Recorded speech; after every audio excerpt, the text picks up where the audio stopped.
పేరు నల్లం వెంకటేశ్వర రెడ్డి. నేను కొనామెట్ల గ్రామంలో కాపురస్తుడిని. నేను ఎంబీఏ చేశాను. ఉద్యోగాలు లేక ట్రాక్టర్ బాడీలు తోలుకుంటున్నాను. ఎస్ఐ కావాలని ప్రతిసారి పిలవటము, స్టేషన్కి టార్లు తీసుకొని రండి, స్టేషన్ లోపల పెట్టు అని ఇబ్బంది పెట్టడం జరుగుతుంది. ఈ మురళి అనే కానిస్టేబుల్ ఇంటి దగ్గరికి వచ్చి సారు పిలుస్తున్నాడు, ఇన్ఫర్మేషన్ అంటే ఏదో ఇవ్వాలని చెప్పి సిటీ మాటికి పిలవడము. ఇట్లా లోపలికి వచ్చిన తర్వాత బూతులు తిట్టడము. ఈ బూతులలో ఎస్ఐ గారు పిహెచ్డి చేసినట్లుగా ఇష్టం వచ్చినట్టు ఇష్టారీతిలో మాట్లాడుతున్నాడు.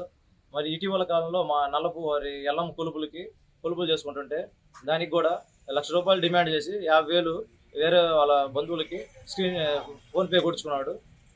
ఇష్టం వచ్చినట్టు జనాల్ని బాగా ఈ మట్టి తోలుకోవడానికి కూడా ఎస్ఐ గారు జేసీబీని ట్రాక్టర్లు వాళ్ళని భయపెట్టి ప్రతి ఒక్కరి దగ్గర డబ్బులకి వసూలు చేస్తున్నాడు.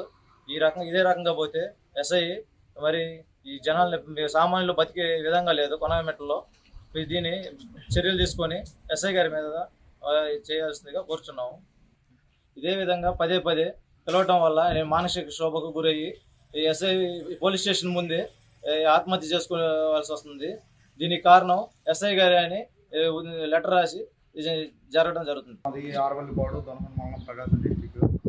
నేను అనగా నలుపుత్రపాలెం గ్రామం నందు వాగులో వాళ్ళ తోటల కింద ఇసుక పోస్తుండగా కోకలమెట్ల ఎస్ఐ కానిస్టేబుల్ వచ్చేసి